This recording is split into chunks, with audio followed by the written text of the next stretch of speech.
Look, we're all on the same page here. Ghost of Tsushima wasn't just a game, it was a phenomenon. It was Sucker Punch's masterstroke, a refined, nuanced love letter to Japanese cinema that pushed the PS4 to its absolute limit. So when Ghost of Yotei was announced, the bar wasn't just high, it was practically in orbit. I platinumed Tsushima. I lived in that world, and if I'm being honest, I've been stalling on this review because it breaks my heart to say it, but Yotei is a massive letdown.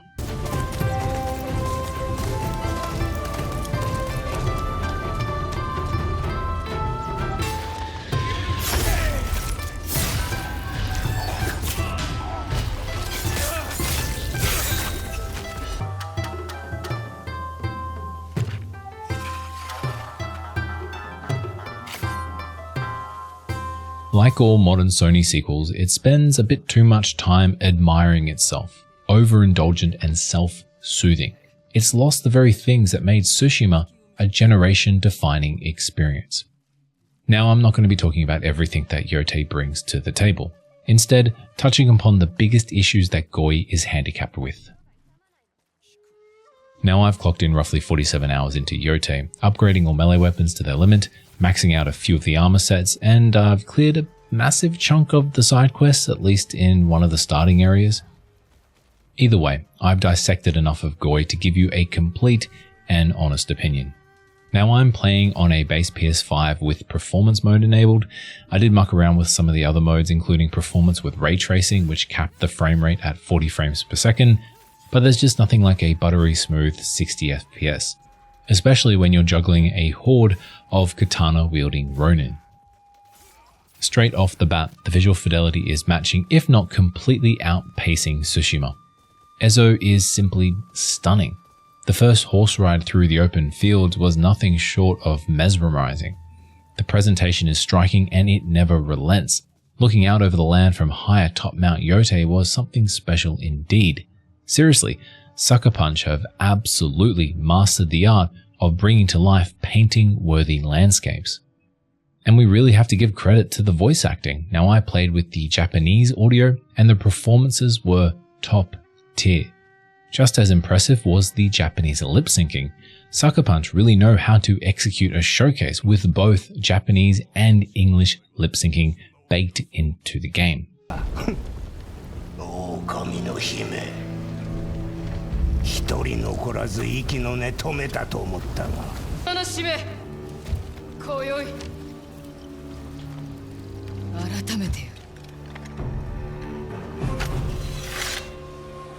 The character models also deserve a special mention, particularly the big bad Lord Saito. Dare I say it, but more attention to detail was put into his beard than many other NPCs and time models.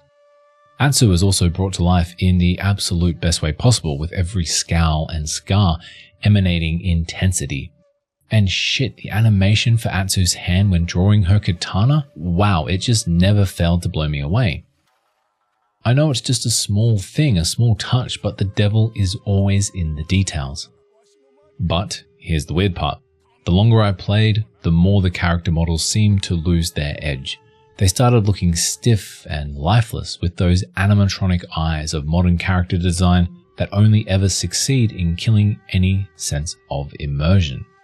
I fucking swear they only have 10 or so male character models with only 5 hairstyles.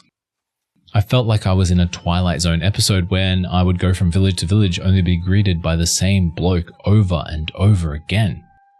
Even Atsu started looking less HD as the hours ticked by. For a first-party Sony sequel, you'd expect a clean signal the entire way through, but it just felt very inconsistent. That being said, the inclusion of Takashi Miike and Ken Watanabe mode adds some serious visual flair and atmospheric weight, rounding out the holy trinity of paying homage to iconic Japanese pop culture icons. If you haven't seen Samurai Champloo, what's wrong with you? Go out and see it right now. It's amazing. It's one of the best animes ever created. You won't regret it.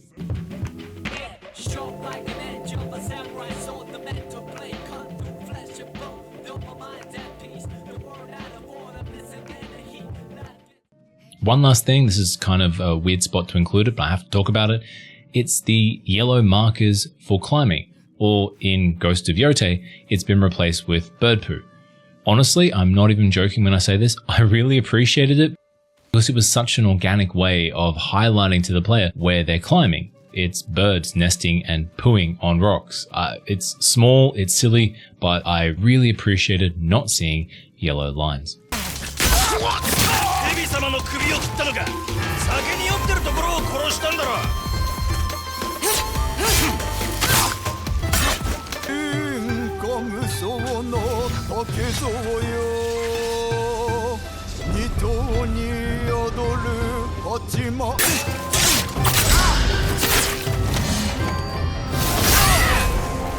If you're wondering why I'm front-loading this video with positives, more or less, well, here we go, let's get into the weeds. The biggest issue with Ghost of Yotei is the narrative framework. Circling back to Tsushima, Jin Sakai's journey was a product of circumstance. A rigid samurai forced to abandon his way of life and the honor of his family, all in the name of saving his home. We saw his struggle against an opponent who didn't play by the rules. An unstoppable force meeting an immovable object, except Jin evolved, an unstoppable force confronted by an ever-changing entity. The final duel between Jin and Lord Shimura wasn't just a family squabble, but a clash of ideals. Atsu, though, she wants revenge, and she'll do everything possible to get it. There's no internal conflict, no connective tissue to make me care about her goals. We agree with her from the very start, and completely sympathize with her motives. It doesn't help that the story is presented in such a fragmented manner, because you can confront the Yotei 6 in any order you please. Now, admittedly, the setup is brutal. Lord Saito impales child Atsu to a tree and sets it alight, leaving her for dead. As far as hooks go, this got me more than Tsushima did, so it's odd that the hook just sort of slipped away.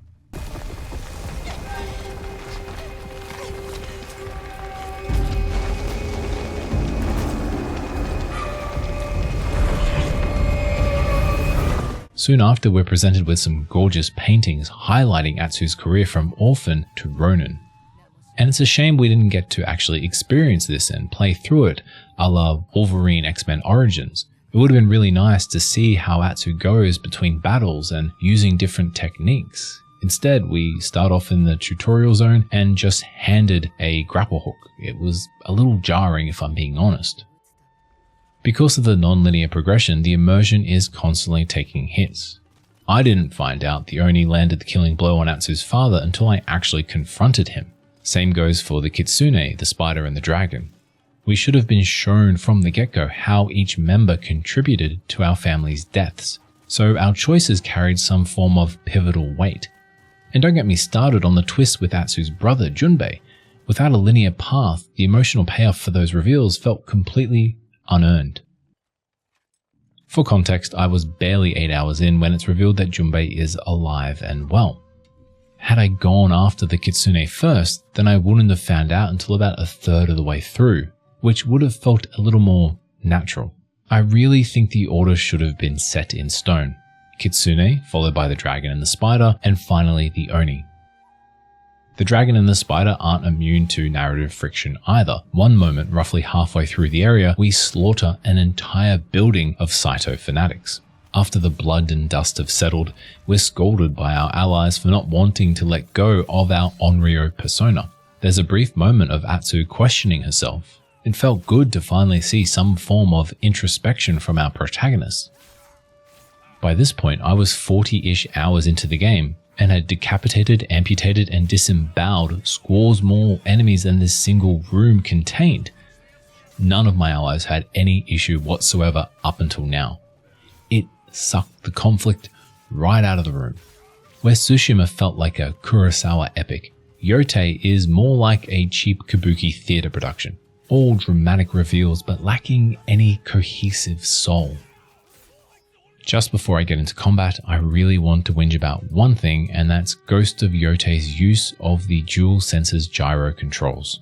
Sucker Punch really wants you to use it to physically light a fire, cook fish, cook mushrooms, and bang out some steel for a sword, all in the name of immersion. but then they just plaster the tutorial prompt over the screen until the closing hours of the game.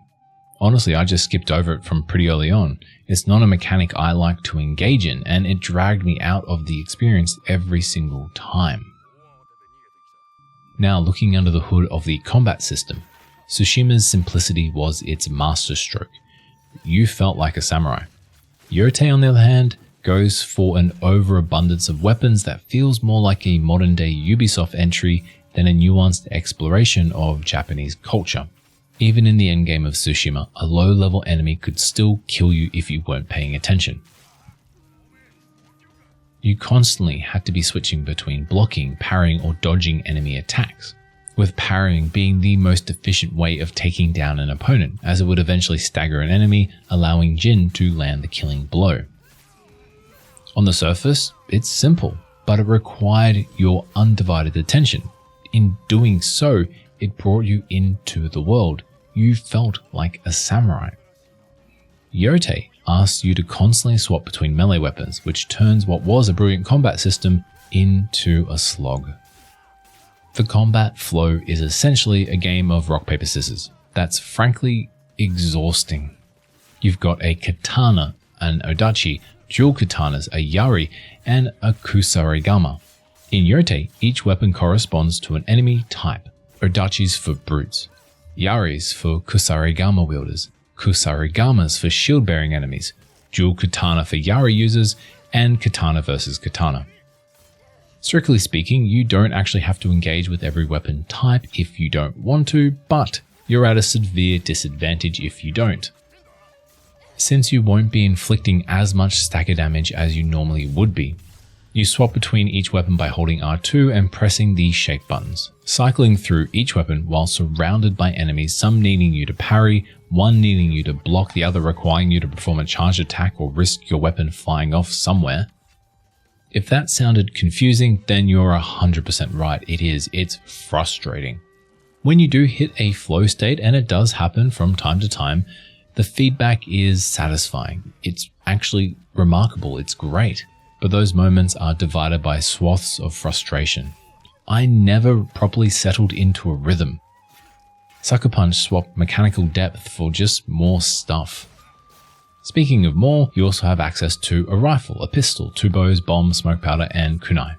The best part of combat was engaging in stealth. It's far better in Ghost of Yotei than I ever remember it being in Assassin's Creed. Let's put it that way. That's a big compliment, and I mean it. It's great. One final issue before we wrap things up. This is a personal one for me, I must admit, but the haikus are gone. In their place, we have sumi paintings, traditional Japanese ink wash art, which, for immersion's sake, Sucker Punch asks us to use the touchpad. The problem isn't the touchpad per se, but the paintings themselves, since they're on rails. There's no freedom for the player to express how they see Atsu at that particular moment of her journey. The haikus in Tsushima allowed us to imprint our own emotions onto an established character. It was a beautiful, subtle touch that rounded out the entire experience. Replacing that with a rigid minigame feels like a massive step backwards.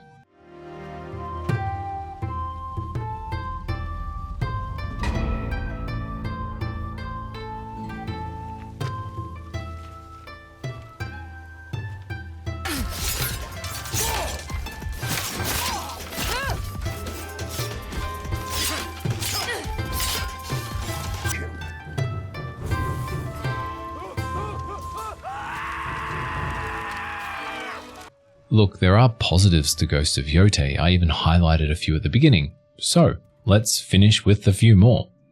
The UI is stunning. The art of menu design is finally being taken seriously here in the West and not just leaving it up to Japanese JRPGs. The ability to summon a wolf companion is fun, even if feature creep meant I barely engaged with it. Atsu no longer has access to the flute like Jin. Instead, you play songs on the Shamisen, which I found to be a very dramatic instrument, and it certainly gave Ghost of Yotei this haunting atmosphere. With all said and done, I really wanted to love Ghost of Yotei. The cutscenes are fantastic, but they can't hide the cracks in the ceiling. Jin had to struggle and fight for his growth. Atsu was just handed abilities like it was nothing. I'm desperately trying to avoid comparisons to Rey Skywalker, and it's not that bad, but it's somewhere in that ballpark. With no arc and a combat system more akin to an exploration into ADHD, Ghost of Yotei is undoubtedly a letdown. I platinumed Tsushima, but I have no desire to return to Yotei. It's a beautiful, stunning, yet hollow world. Thank you so much for watching, everyone. I really appreciate your time. We'll see you in the next video. Take care of yourselves. Bye.